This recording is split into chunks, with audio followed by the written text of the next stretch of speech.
हो ज्ञानी, ज्ञान के दाता, मुनि गुरुवर को करके प्रणाम गाऊं मैं, ध्याऊं मैं सुबह शाम। पुलक सागर एक नाम, एक नाम, पुलक सागर एक नाम। गुरु तुम हो ज्ञानी, ज्ञान के दाता, मुनि गुरुवर को करके प्रणाम।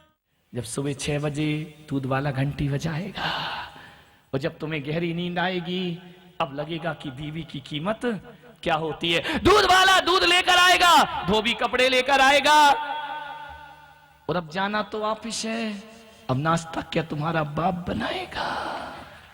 विचार करिए, बीवी तो चली गई, अब नाश्ता बनाएगा, पराठे बनाएगा, अब जल जाएंगे। रोटी बनाने बैठेगा, चंदा मामा बनाएगा और भारत का नक्शा बन जाएगा। फिर समझ में आएगा कि बीवी की कीमत क्या होती है। जब आएगा और आते ही साथ भोजन नहीं मिलेगा, ठंडा पानी नहीं मिलेगा, फिर रामलाल फोन लगाएगा, हेलो। बोले क्या हुआ? बोले जल्दी आ। अरे तुमने तो कहा था कल की जाने वाली आज। अरे वो सब छोड़, यहाँ 12 बज रहे, बिन पत्नी घर भूत का डेरा। ध्यान रखिए, जब तक ये रहती हैं कीमत समझ नहीं आती। कीमत समझो इनकी। हर पति कहता है तू घर में करती क्या है, आज बता ही देना तुम क्या करती हो। जाना घर, कहना ठीक है हम कुछ नहीं करते, आराम से 8 बजे उठना सो के, और 12-1 बजे कहना लाओ कुछ बना हो तो खिलाओ। हम तो कुछ नहीं करते हैं। कपड़े फैले रहने देना, बिस्तर फैले रहने देना, झाड़ू बिल्कुल मत लगाना। शाम को रामलाल घर आएगा, वो कहेगा तूने किया क्या, ये सब काम क्यों पड़ा है? तो कहना मैं करती क्या हूं। सुबह से शाम पिसती है ये, ध्यान रखना। हाड़ तोड़ मेहनत करती है ये, और अपने अरमानों का गला घोंट कर तुम्हारे लिए जीती है ये, ध्यान रखिए। ये पत्नी तो वो पत्नी होती है मेरे भाई, ढंग से बजा लो, पहली बार तो तारीफ हो रही है। ध्यान रखिए, ये पत्नी तो वो पत्नी होती है कि पति यदि बाहर चला जाए, वो बच्चे ननिहाल में चले जाएं, तो जब ये रसोई में जाती है ना, तो खाना भी ढंग से नहीं बनाती है। सोचती है कोई बात नहीं, अचार आम का और रोटी खा लेंगे, किसके लिए बनाऊं, पति तो बाहर गए, बच्चे हैं नहीं। इसका मतलब ये भोजन भी अपने लिए नहीं तुम्हारे लिए बनाया करती है, तुम्हारे अरमानों को पूरा करती है। ये पूरे दिन ध्यान, सांसों के तीखे बाणों को ये हंस हंस कर सहती है, और चाहे दम घुट जाए मगर जो मुख से कुछ ना कहती है। ध्यान रखिए, सब कुछ सहन करती है। पति सही है तो ठीक है, तुम्हारी नजरों को देख देख कर जीती है। पति के मजाक का मूड है तभी ये हंसती है, और तुम गर्म होके आओ तो ये भी चुपचाप बैठ जाती है। एक आदमी को मैंने देखा है, 1 तारीख को इतना सीरियस हो जाता है, इतना सीरियस घर में प्रवेश करता है कि जैसे किसी के उठावने में जा रहा हो। मैंने कहा तू इतना सीरियस क्यों हो जाता है? बोले जिस दिन मेरी जेब गर्म होती है इस दिन ये ज्यादा खुश होती है, और यदि मैं थोड़ा भी हंस दिया तो कहेगी चलो फलाने ज्वेलर्स में अच्छा डायमंड सेट आया है, इसलिए अपन पहले से सीरियस रहने का। कहेगी मूड खराब है ज्यादा बात मत करो। ध्यान रखना, दूसरों के अबला तेरी यही कहानी, आंचल में है दूध और आंखों में पानी। अपने लिए इसने कभी जिंदगी नहीं जी। ऐसी नारी होती है इस देश की, ये ममता को छाती से लगा करके जीती है। लेकिन ध्यान रखना, कभी शौर्य और गौरव की बात आ जाए तो छाती से लगाने वाली ममता को पीठ से बांधकर भी झांसी की रानी बनकर खड़ी हो जाया करती है। ये भारत की नारी है। हमेशा जुल्म हुए हैं। आजकल जितनी भी गाली बनी है इसके नाम से बनी है, पुरुषों के नाम से गाली नहीं बनी। इतना सब करती है फिर भी गाली खाती है। विचार ना है आपको। और आदमी में है क्या? नर और नारी दो चीज हैं। नर शब्द को देखना, ना आगे मात्रा ना पीछे मात्रा, नंग धड़ंग, ना ऊपर कुछ ना नीचे। नर को देखो ना, मात्रा है ही नहीं इनमें, है रखा क्या है इनमें। नारी को देखना, दोनों में मात्रा, और छोटी एक में भी नहीं। अभी दिखा दिया ना उनने बोली में। ये नारी है, नाक के बाजू में एक डंडा है। ध्यान रखना, इसके स्वाभिमान पर कोई आंच फैलाए तो इसके हाथ में डंडा भी हुआ करता है। और यदि ये मर्यादा में आ जाए तो रा के बाजू में एक डंडा है, लेकिन ऊपर जाकर मात्रा घूम जाती है जो मर्यादा का घूंघट बन जाया करती है। ध्यान रखिए, इतिहास रचे हैं नारी ने वो इतिहास रचे हैं कि एक पिता यदि कह देता है कि बेटियों मैं तुम्हारा विवाह करना चाहता हूं, बेटियों ने कहा कि पिता आप तीर्थंकर हैं, सारे जगत के नाथ है, सारी दुनिया आपको शीश झुकाती है, क्या धरती पर कोई ऐसा है इसे आप शीश झुकाएंगे? ठीक है पिता, हम संकल्प करते हैं कि जीवन भर विवाह नहीं करेंगे, और विवाह करने का त्याग कर दिया करती हैं। ये हमारी देश की गौरवशाली बेटियां हैं जिन्होंने आजीवन ब्रह्मचर्य व्रत धार लिया, लेकिन अपने पिता का माथा झुकने नहीं दिया। ध्यान, ये गौरव है, ये गौरव नहीं है कि मां बाप के मुंह पे कालिक पोत कर भाग जाना। ध्यान रखिए, गौरवशाली बेटियां हैं। आज माताएं भी ख्वाब देख रही, मेरी बेटी मिस वर्ल्ड बने, मिस यूनिवर्स बने। ऐसे ऐसे कपड़े पहनाए जा रहे हैं उनको जिससे उनकी पवित्रताएं नष्ट हो रही हैं। मैं बेटियों से कहूंगा कि विश्व सुंदरी बन भी जाओगी तो कुछ नहीं मिलेगा तुम्हें। मेरी बहनों, मेरी बेटियों, विश्व सुंदरी बनने से तुम्हारा कोई गौरव नहीं है। चलो कोई विश्व सुंदरी बन गई इस देश में, कौन बनी थी? लारा दत्ता। अच्छा, विचार करें कौन बनी थी, बताओ ना। हाँ ये याद है, अभी 24 तीर्थंकर की मां के नाम पूछो तो मालूम नहीं है। ये सब याद है कौन कौन बन चुकी है। जय हो पंचम काल की। ध्यान रखिए, अरे कितनी भी विश्व सुंदरी बन जाओ, मैं तो कहता हूं ऐश्वर्या राय भी बन जाओ, तो ध्यान रखना सारी दुनिया तुम्हारी प्रशंसा तो कर सकती है, लेकिन तुम्हें प्रतिष्ठा प्राप्त नहीं हो सकती है। इस दुनिया में प्रशंसा अलग चीज है और प्रतिष्ठा अलग चीज है। प्रशंसा तो लोग मजाक बनाते हैं, अभी कोई आ जाए विश्व सुंदरी तो यही छोरे सीटी बजाएंगे और अश्लील हरकतें करेंगे, तो विश्व सुंदरी बनने में प्रशंसक तो हो जाओगी तुम, प्रशंसा पा जाओगी, लेकिन प्रतिष्ठा नहीं। मेरी बेटियों, विश्व सुंदरी की दौड़ में आगे मत भगो। ये विश्व सुंदरियां देह का सौंदर्य है और कुछ नहीं है। ये कोई विश्व सुंदरी आ जाए तो प्रणाम करोगी, चरण छुओगी, बोलो नहीं। विश्व सुंदरी बनना तुम्हारा गौरव नहीं, मैना सुंदरी बनना तुम्हारा गौरव हुआ करता है।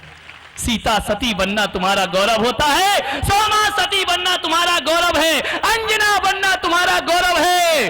अरे कोई मां कौशल्या और माता त्रिशला बनना तुम्हारा गौरव। यदि विश्व सुंदरी ना बनो, मैना सुंदरी बन जाओ, तो बड़े बड़े संत तुम्हारा नाम बड़े आदर से लेंगे और इज्जत से लेंगे, वह पूज्यता की पात्र हो जाती है। यही नारी है, इसने बहुत कुछ किया है।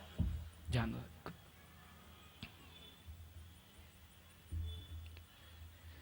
विचार करिए, कीमत समझिए। ये जवानी गई फिर कीमत। परवीन बाबी मरीना हमारे समय की बड़ी अच्छी हीरोइन थी, तुम तो जानते भी नहीं होगे।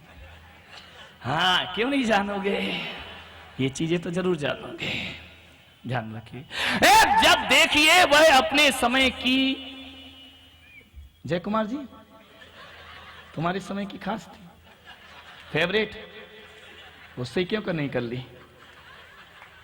ध्यान रखिए, जब वह देह जब तक सुंदर थी, सारी दुनिया उन्हें पलकों पे बिठाई रही, और जब उसकी मौत हुई थी ना, बंबई के जिस फ्लैट पे हुई थी, उसकी कोई लाश उठाने वाला भी वहां नहीं था। ध्यान रखिए, आपसे मेरा निवेदन है, कोई लाश उठाने वाला नहीं था। फूलन देवी गलत राह पर चली, भले सांसद बन गई हो, लेकिन जिस गोलियों में उसने जिंदगी जी, उसी गोलियों से उसका अंत हो जाया करता है। ध्यान रखिए, आपसे निवेदन है, जीवन में कुछ करना है तो ऐसे पथ पर मत जाना कि जहां जिंदगी भर आंसू बहाने। कीमत समझो इस जीवन की। राजा को पहली बार समझ में आया कि पानी की कीमत क्या होती है। बड़ा कीमती है पानी। आप भी घरों में कपड़े धोती हैं ना, नल चलता रहता है, बाल्टी में से पानी बहता रहता है। एक जोड़ी कपड़े धोना है और 10 बाल्टी बहा देती हो। एक आदमी को नहाना है, बाल्टी भर भर कर खोल देता है, फवारा नहाते रहता है, पानी बहता है। ध्यान रखना, आज पानी आ रहा है, उसकी कीमत नहीं समझी तुमने। यदि आपने नल का पानी नहीं रोका तो प्रकृति तुम्हारे आंखों का पानी कभी नहीं रोक पाएगी। ध्यान रखिए, आपसे निवेदन है, जल का संरक्षण करिए। पानी ही हमारा आज है, पानी हमारा कल है। वो जिसने नल नहीं समझा, जिसने नल को नहीं संभाला, ये नल तुम्हारे कल को नहीं संभाल पाएगा। इतना ध्यान रखिए, आपकी जिंदगी को समझिए। रही मन पानी राखिए, बिन पानी सब सून, और पानी गए ना उबरे मोती मानुष चून। पानी ना हो तो क्या बचेगा जिंदगी में। जल का संरक्षण करिए। मैं एक अभियान छेड़ते आ रहा हूं पिछले शहरों से। हजारों लोगों को मैंने नियम दिया कि पानी की होली मत खेलना। ध्यान रखना, तिलक होली खेलो, खेलना है तो पानी बचाओ मेरे भाई। ये पानी नहीं रहेगा तो तुम्हारी कहानी मिटने में ज्यादा देर नहीं लगी। भगवान महावीर स्वामी 2600 साल पहले के कह करके चले गए कि पानी को छान कर पियो। क्या उद्देश्य था उनका? अहिंसा तो उनका उद्देश्य था ही, लेकिन जल संरक्षण भी उनका उद्देश्य था। यदि एक आदमी नियम ले ले कि तुरंत पानी छानेंगे, तो मैं विश्वास के साथ कह सकता हूं वह अनावश्यक पानी नहीं फेंक सकता। वह उतना ही पानी उपयोग करेगा जितनी उसकी आवश्यकता हुआ कर। ये जल संरक्षण, ये पर्यावरण की शिक्षा भगवान महावीर ने दी है हमें। उन्होंने कहा व्यर्थ में पेड़ मत काटो, उनमें भी प्राण मौजूद हुआ करते हैं। व्यर्थ में पत्तियां या डालियां मत तोड़िए, उनमें भी आत्मा और संवेदनाएं मौजूद हुआ करती हैं। सारी दुनिया पेड़ों को जीव नहीं मानती थी, फिर विज्ञान ने खोज किया, यहां पेड़ों के अंदर भी संवेदनाएं। अनाधुंध जंगल काट दिए गए, अनाधुंध प्रकृति के साथ खिलवाड़ किया गया। आज सरकार चिल्ला रही कि पेड़ लगाओ, हरा भरा मेरा देश था, आज कंक्रीट का जंगल बन गया। विचार करिए क्या हालत है इस देश के। मौसम बदल गए, प्रकृति के सारा रूप बदल गया। लेकिन एक बात ध्यान रखना, प्रकृति से ज्यादा खिलवाड़ करोगे तो प्रकृति तुम्हारे जीवन को तहस नहस कर देगी। जापान ने जितना खिलवाड़ किया, देखा नहीं रिजल्ट क्या आया। समुद्रों में मकान बनाने लगे, समुद्र को पीछे धकेल दिया, पुल बनाने लगे उस पर। बंबई के भी यही हाल है, देखना आप। युवराज जी आए हैं, ध्यान रखना। ये जितना खिलवाड़ करोगे प्रकृति से, ऐसी कौन सी त्रासदी है जो जापान ने ना झेली हो। पानी की त्रासदी, भूकंप की त्रासदी, परमाणु विस्फोट की त्रासदी, आग लग गई, कोई सी चीज बची है? कल अखबार में पढ़ा कि फिर से झटके आने शुरू हो रहे हैं। ये प्रकृति से ज्यादा खिलवाड़ मत करिए। ध्यान चुन लीजिए, या महावीर या महाविनाश। क्या चुनना है आपको? दो के अलावा तीसरा कोई रास्ता नहीं है। या तो महावीर इस देश को बचा सकते हैं, या महाविनाश को तैयार हो जाइए। चुनना तुम्हें है। पानी की रक्षा करो, जल को बचाओ। हम साधुओं को महावीर ने कहा है कि स्नान नहीं करना, 17 साल 18 साल से स्नान नहीं किया हमने, ध्यान रखिए। जैन साधु परिमित मात्रा में जल का उपयोग करता है। मैं तो कहता हूं कि जैन संत से बड़ा जल संरक्षण का दूसरा कोई उदाहरण नहीं हो सकता है। विचार, 24 घंटे में एक बार पानी पीते हैं हम, वो भी अंजलि भर, और उसी समय भोजन, उसी समय पानी। तुम रोज पानी से नहाते हो, शकल देखो अपनी। और मैं 18 साल से नहीं नहाया, कोई सिद्ध कर दे कि मैंने स्नान नहीं किया होगा। ध्यान रखिए, 2 दिन मत नहाओ, ऐसी बदबू आएगी शरीर से। और मेरे पास आके बैठना कि बदबू आती है कि नहीं आती है। हम भी नहाते हैं, तुम भी साबुन लगाते हो, हम भी लगाते हैं। बिना साबुन के तो हम नहीं नहाते हैं, रोज साबुन लगाते हैं। फर्क इतना है, तुम आज की साबुन लगाते हो, कौन कौन सी? Piers, lux, santoor. है क्या बात है, टीवी में चले जाओ। विचार करिए, सोचिए। तुम आज की साबुन, हमारी कंपनी वही पुरानी है। ध्यान रखना, मैं जब भी नहाता हूं, डेली नहाता हूं, एक भी दिन नहीं एक ही साबुन लगाता हूं। मालूम है, सनलाइट। कुछ लोगों को घर जाके समझ में आएगा। सनलाइट में नहाता हूं। एक साबुन है ना सनलाइट, हमारे समय थी, अब बंद हो गई होगी, लेकिन ये महावीर स्वामी के समय से चली आ रही है कंपनी। सनलाइट साबुन, जब भी सड़क से निकल जाता हूं, ऊपर से सनलाइट आती है, हमारा स्नान हो जाया करता है, पवित्रताएं आ जाया करती हैं। विचार करना है आपको, जितना हो सके उतना पानी बचाइए। पानी के बिना भविष्य नहीं है हमारा। पानी छान के पियो मेरे भाई, गुरु बनाओ जान के, और पानी पीना छान के। अनछना पानी मत पीजिए, छानिए। वो थैलियां लटकाओ, ये तुमने सुविधाएं पकड़ ली हैं, थैली लटकती है, बहते रहता है, नल बंद होता है, थैली सूखती है और हजारों करोड़ों जीवों की हत्या हो जाती है। वैज्ञानिकों ने सिद्ध कर दिया है, एक बूंद अनछने पानी में 36,450 बैक्टीरिया होते हैं। अब आप कितने जीव को पी रहे हैं? बेचारे कहां से अहिंसक हैं आप? रोज छानो, तुरंत छानो। और यदि पूरी समाज तुरंत छानने लगी तो मैं कहता हूं इससे बड़ा जल संरक्षण और क्या होगा। विचार करिए, पानी बिकने लगा इस देश में। जहां गंगा और जमुना जैसी नदियां बहती हो, वहां बिसलरी में पानी बिक रहा है।